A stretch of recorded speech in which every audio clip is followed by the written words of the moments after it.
যন্ত্রণা। কিছু করার নেই, বাঁচার রাস্তা একটা খুঁজে বাই করো তুমি যেমন করি হোক। তোমার স্বামী যা রাগি লোক আর ও যা হারামি লোক, আমি মরে যাওয়ার পরে আমার কঙ্কালেও যে ও লাত মারবি, ও যা হারামি লোক। সেই জন্যই বলছি কিছু একটা ব্যবস্থা করো। ও মাগো, টেনশনে মাথা যন্ত্রণা করছি।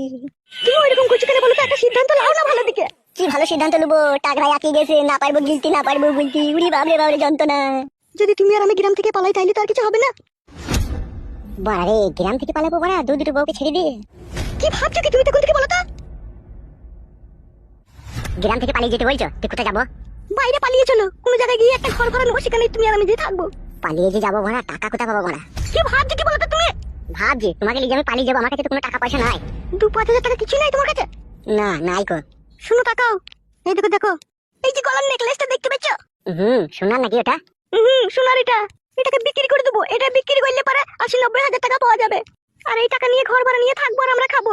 আর চিন্তা ভাবনা না করে পালিয়ে চলো। বাড়া দুটো বিয়ে করেছি, আবার এই এমএলএ সাহেবের বউকে যদি আমি ঘর থেকে নিয়ে পালাই, দুনিয়াতে বাঁচার আমার আর কোনো চান্স নাই কো। কি হলো কি? তুমি খালি চিন্তা ভাবনা করছো কেন বলো তো? তুমি কি চাও তোমার জন্য আমার জীবনটা হারাক? আমার স্বামী সমস্ত কিছু বুঝতে পেরে গেছে, ঠিক আছে? ওই ছেলেটাকে ডাকতে গিয়েছে, ও বাড়ি এলেই ও সামনে সামনে বলে দেবে। আর আমার স্বামী যারা রাগী লোক, আমাকে মেরে কিন্তু গলায় ধরে দিয়ে টাঙিয়ে দেবে। তুমি কি সেটা চাও আমি তোমার লেগে মরি?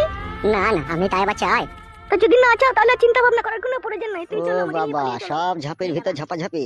ঠিক আছে, কোনো অসুবিধা নাই, চালিয়ে যাও।